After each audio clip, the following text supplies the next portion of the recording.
சமாதானம் இல்லாமல் இருந்து கொண்டிருக்கிறீர்களா? என் வாழ்க்கையில் எப்பொழுதுமே ஒரு போராட்டம், பிரச்சனையாகத்தான் இருந்து கொண்டிருக்கிறது. என் குடும்பத்துக்குள்ளாடி எந்த ஒரு சமாதானத்தையும் பார்க்க முடியவில்லை. நான் வேதனையோடு கண்ணீரோடு தேவ சமூகத்தில் அந்த சமாதானத்துக்காக பிரயாசப்பட்டு கொண்டிருக்கிறேன். எப்பொழுது என்னுடைய வாழ்க்கையில் அந்த சமாதானம் கிடைக்கும் என்று அநேகர் தேவனை நோக்கி முறையிட்டு கொண்டிருக்கிறீர்கள் அல்லவோ?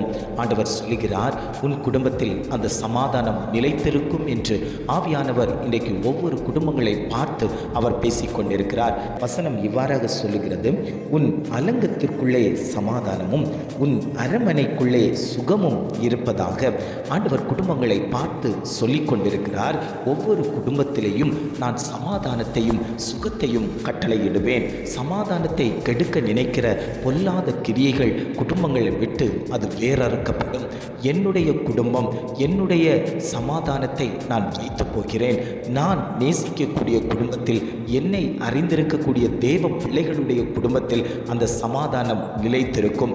சமாதானம் இல்லை என்றால் குடும்பத்துக்குள்ளாடி சத்ருவானவன் நுழைந்து விடுவான். குடும்பத்தை ரெண்டகம் பண்ணி விடுவான். குடும்பத்தை பொல்லாப்பினால் அவன் சூழ்ந்து வாதைகளை கொண்டு வந்து போட்டு விடுவான். குடும்பத்தை பிரித்து வேறு காரியத்தில் மூன்றாவது நபரை உள்ளாடி கொண்டு வந்து சமாதானத்தை சீர்குலைக்க நினைக்கிற அந்த பொல்லாத கிரியைகள் குடும்பங்களை விட்டு மாற்றப்படும். காரணம், நான் அந்த குடும்பத்தில் சமாதான பிரபுவாய் உங்களோடு கூட நான் வாசம் பண்ணி கொண்டிருக்கிறேன். உங்களுக்கு விரோதமாய் எழும்புகிறார்களா? உங்களுக்கு விரோதமாய் குற்றப்படுத்துகிறார்களா?